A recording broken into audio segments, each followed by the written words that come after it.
Yo les petits potes à la compote, bienvenue dans ce nouveau podcast. Aujourd'hui on se retrouve avec Méline. Méline, présente-toi juste en 3 mots. Je m'appelle Méline. Ça fait 3 mots, nickel, merci. Je vais m'arrêter là du coup. Non, j'ai bientôt 24 ans, je viens de finir mon master. Ça fait beaucoup plus de 3 mots. Mais... Comment est-ce que tu as eu l'idée de te dire je vais partir en Australie? J'ai pas mal de personnes de mon entourage qui sont parties en Australie ou en Nouvelle-Zélande. Ça m'a donné envie forcément de vivre à mon tour un peu l'expérience. Ils me l'ont très bien vendu. Let it go, Tonks, let's go! Et puis l'Australie, c'est aussi très simple d'avoir un PVT. Est-ce que tu peux expliquer ce qu'est un PVT? Ah oui, pardon. Du coup, un PVT, c'est un visa qui permet en fait de travailler sur le territoire, qui est payant, hein, c'est un visa payant, mais qui permet de travailler sur le territoire pendant 1 an. Il peut être renouvelé une fois. En Australie, il faut faire 88 jours en ferme si tu veux renouveler ton visa. Ça coûte à peu près 450 €. Ok. Pour 1 an. Est-ce que tu t'es dit, quand t'as vu le prix des billets, le prix du PVT, tu t'es dit c'est cher? J'imagine tu vas en Australie pour travailler, est-ce que le retour sur investissement il est rentable quand tu vas revenir? Ou est-ce qu'au contraire tu vas juste profiter de ta vie et tout flamber là-bas en voyage, 4x4? Je pars du principe que j'y vais pas exclusivement pour faire de l'argent. Alors oui, si je peux mettre un peu à gauche, tant mieux, mais c'est pas non plus le but ultime. Le but ultime, c'est vraiment l'expérience complète. Pourquoi pas à droite? Bah, je sais pas, à gauche. Je dis ça comme ça, quoi.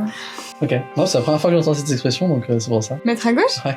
Ah ouais? On m'a dit mettre de côté, mettre à gauche. Ok, bah écoutez, mettez à gauche. Ouais. Mais l'Australie demande à avoir au moins 3 000 € à gauche. Donc, une fois que tu t'es décidé, Ouais. que tu as tes 3 000 €, que tu as ton visa, ouais. Il met longtemps à s'obtenir le visa? Non, c'est très rapide. Tu prends tes billets avant ou après avoir eu le visa? Moi, je les ai pris avant. Si tu n'avais pas eu le visa, comment est-ce que tu te serais senti? Est-ce que tu as pris des billets annulables ou est-ce que tu as fait comme tous les voyageurs en te disant je prends des billets non remboursables, non annulables et vas-y, je verrai bien ce qui se passe? Je suis pas assez folle encore pour faire ça, mais je suis assez folle pour avoir pris qu'un aller. Du coup, j'ai pris mon aller avec annulation. Et il n'y a pas de retour de prévu pour l'instant? En fait, je sais pas exactement où je vais être au retour, donc je préférais ne pas prendre de Sydney par peur de pas être à Sydney et au final être à Melbourne et de plus facilement rentrer depuis Melbourne ou même si je suis en Nouvelle-Zélande ou au Sri Lanka ou en Malaisie. Quand t'es dans une île et dans un pays qui est loin de notre pays d'origine, il y a toujours ce côté « Ah mais c'est à côté !» Alors après l'Australie c'est quand même un peu loin de tout, mais il y a la Nouvelle-Zélande à côté. Mais c'est comme quand tu vas en Inde, tu te dis tant qu'à faire. Il y a le Sri Lanka à côté, il y a les Maldives pas loin. Voilà, c'est ça. Et surtout ça coûte beaucoup moins cher. Quand tu prends dans la monnaie locale du pays, les billets d'avion coûtent beaucoup moins cher. Et est-ce que tu te sens prête à faire les 18 heures d'avion? Je l'ai déjà fait du coup pour l'Inde. J'ai payé 1200 € l'aller-retour. Et pour l'Australie, je les ai pris bien en avance. J'ai payé 700 € mon aller, avec annulation. Ok, 1200 € pour partir en Inde. Ouais. Ah ouais, ça c'est gavé. Ouais, après je suis partie avec Emirates, c'était mon premier gros voyage. Du coup tu t'es dit on va partir avec une grosse compagnie. C'est l'anecdote très peu intéressante de Max. Je suis parti en Inde avec Air India. Ok, ouais tu vois ça j'aurais pas fait. Mais l'aller-retour ne m'a coûté que 510 €, plus que moitié moins cher que ton billet à toi. Mais voilà, j'étais avec Air India, quand j'ai dit que je partais avec Air India, les gens m'ont un peu regardé avec un air en mode... Pardon? Pardon? Pardon? Tu te souviens un peu ce que t'as mangé dans l'avion? Alors sur le Dubaï Inde, je m'en souviens très bien parce qu'ils m'ont servi un curry et j'étais pas du tout prête à ça. Sachant que c'était le premier vrai curry et quand il est 6h du mat et qu'ils viennent avec leur gros curry, t'es un peu bon, non, ça va aller, merci, où est mon beurre, où est ma confiture? T'avais l'habitude de manger un peu épicé avant? J'ai vécu à La Réunion. Ok, donc c'est pas le côté épicé qui va te déranger? Non. J'ai pas beaucoup mangé en Inde. Ah mais j'ai fait un training de 6 mois avant de partir. Dès que j'ai eu mes billets d'avion, je me suis dit mon estomac n'est pas habitué à ce que je vais potentiellement manger là-bas. Ouais. Donc tous les jours, je mangeais épicé un peu. En gros, pour vous expliquer, c'est très simple. Votre trou du cul, il a les mêmes récepteurs que la bouche. Donc si ça te brûle dans la bouche, ça va te brûler quand ça va sortir. C'est un peu dégueulasse, mais c'est logique. Donc si t'habitues tes récepteurs de ta bouche à manger épicé en bas, ça fera pas mal. Après, on peut très bien faire sans manger épicé là-bas.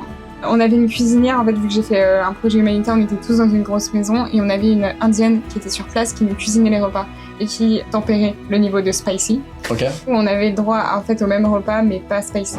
Le seul truc qui m'a un peu retourné le ventre, et pour le coup c'était même pas de la nourriture, t'as été à Fort Kochi, donc je pense que t'es allé dans le marché ouvert, Ouais. où tu arrives et t'as toutes les carcasses. Ouais. Là, ça, pour le coup, j'étais là un peu en mode... Bah à Fort Kochi, le problème c'est que c'est toute la viande et tout le poisson est comme ça. Du coup, j'ai été full végétarienne quand j'étais en Inde. Pour vous donner un ordre d'idée, vous rentrez dans un marché couvert, mais qui a la même température que l'extérieur, donc il fait 38 degrés, quoi. Avec l'humidité, pareil. Vous rentrez, vous avez les carcasses de bœuf qui sont comme ça, qui pendent, avec vous avez les têtes et vous avez tout le sang par terre. Les poissons, le côté poisson, bah c'est sur des tables et ça pue un peu, on va pas se mentir. J'ai envie de dire, l'Inde, c'est pas un pays pour les estomacs fragiles. Comment est-ce que tu t'es préparé pour aller en Inde? Dans le cadre de mon master, je devais faire une mission à l'international. J'ai fait tout mon master en alternance et du coup c'était soit notre entreprise avait une filiale à l'étranger et on partait dans cette filiale-là. Je suis allée les voir, je leur ai dit bah écoutez moi j'ai un projet, j'aimerais bien faire une mission humanitaire en Inde. Ils m'ont dit bah écoute c'est la première fois qu'on nous demande mais oui c'est possible seulement si tu le fais dans le domaine éducatif et que tu vas parler anglais.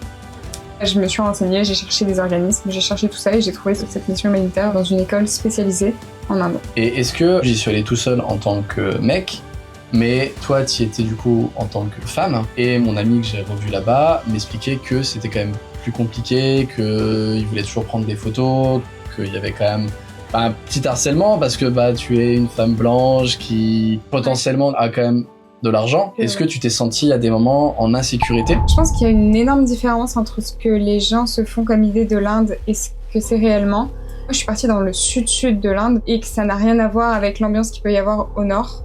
Donc déjà, niveau sécurité, c'est très très différent en tant que femme. Je sais qu'à Fort Kochi, j'étais tous les jours en short. Il n'y avait aucun souci. Faut quand même se cacher les épaules.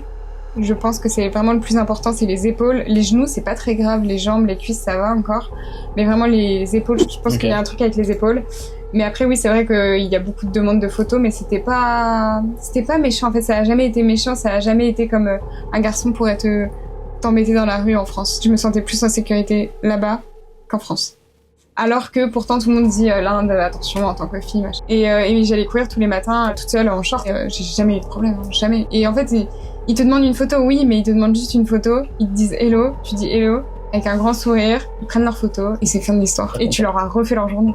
Non, je me suis jamais sentie en insécurité. Donc t'étais à Fort Kochi, t'as fait le Kerala, tu as pu voir, comment dire, la pollution et tous les déchets en fait qu'il y a là-bas. Moi je me souviens, j'ai une expérience très marquante, c'était pour aller de Kochi à Madurai. Donc j'étais avec les cousins de ma pote et on s'est arrêté pour manger une glace. Bon déjà, aller manger une glace par 35 degrés, la glace elle est fondue quand vous arrivez dans la voiture. Et surtout à la fin j'étais là en mode bah je fais quoi de mon papier, et vraiment le cousin qui était devant moi il l'a pris, il l'a mis par la fenêtre. Mais vraiment sans gêne, genre c'est normal. C'était quoi ton ressenti par rapport à ça et par rapport aux touristes qui étaient là-bas? Quand je suis arrivée à Fort Kochi, c'est le premier truc qui m'a choquée. Tous les côtés des chemins, c'est inondé de déchets. Donc en fait, c'est des genres de ravins remplis de déchets et c'est normal. Ça choque personne. Mais c'est le premier truc qui m'a choquée. Après, c'est dur à dire, mais on s'habitue.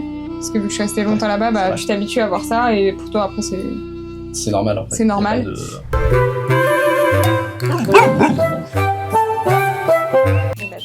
Allez, faisons ça. Non, Ninine, hey, tu fais quoi là? Mais oui, mais il y a des micros ici. Après tu frappes le micro.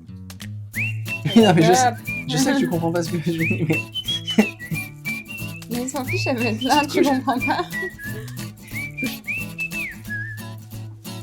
Oui, couche, mets ta patte. Voilà.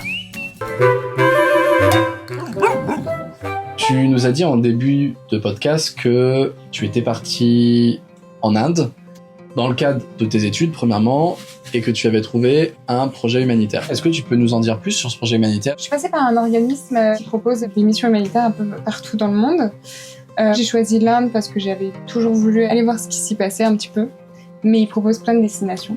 Et j'ai travaillé en fait dans une école spécialisée pour les enfants défavorisés, donc les enfants handicapés. Pendant 3 semaines, j'étais en immersion dans l'école, je travaillais toute la journée. Qu'est-ce que les enfants t'ont appris? Beaucoup de choses. Déjà, travailler avec des enfants handicapés, c'est quelque chose d'assez spécial.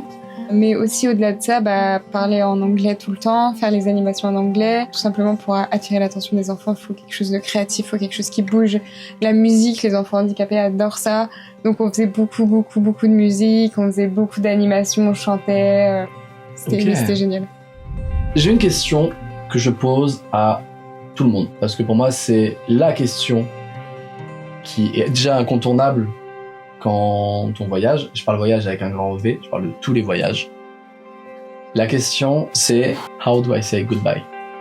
Comment est-ce que tu dis au revoir à ces personnes avec qui tu es resté soit quelques jours mais sur des très moments intenses et forts, soit du coup comme dans ton cas sur des personnes que tu vas voir presque tous les jours pendant pratiquement un mois. Ouais. C'est quoi ton rapport à le revoir? Ça a été compliqué pour certaines rencontres, d'autres un peu moins. Forcément, si tu passes un peu moins de temps avec eux, si tu as moins d'attache avec eux. Quand j'étais en Inde, j'étais dans une maison partagée. On avait une cuisinière qui était indienne, très très pauvre, qui parlait pas un mot d'anglais. Et il y avait aussi ce monsieur qui était service lavage, on va dire, machine à laver, qui venait récupérer ton linge et qui venait te le rapporter et tu le payais en échange quand il revenait. Et avec ces deux personnes, par exemple, que je voyais tous les jours, qui me nourrissaient, j'ai créé des super belles relations avec eux. Des gens adorables, des gens la main sur le cœur, hyper positifs malgré le fait qu'ils n'ont rien. Et du coup, pour eux, dire au revoir, c'était très compliqué pour moi. Je savais pas trop comment m'y prendre et comment leur faire comprendre qu'ils m'avaient marqué, sachant qu'ils parlent pas un mot d'anglais. C'était assez compliqué. Du coup, ce que j'ai fait, c'est que je leur ai fait une enveloppe avec de l'argent. Et quand je lui ai donné, par exemple, à la cuisinière, elle m'a regardée et elle a fondu en larmes. Elle s'est écroulée par terre. Je venais de lui donner l'équivalent de 4 mois de salaire, peut-être. Mais qui, pour moi, n'était pas grand-chose, finalement, par rapport à tout ce qu'elle m'avait apporté. Non, mais les au revoir, c'est assez compliqué. Tu t'attaches beaucoup et c'est des gens qui t'ont marqué, quoi, qui t'ont mis une vraie claque.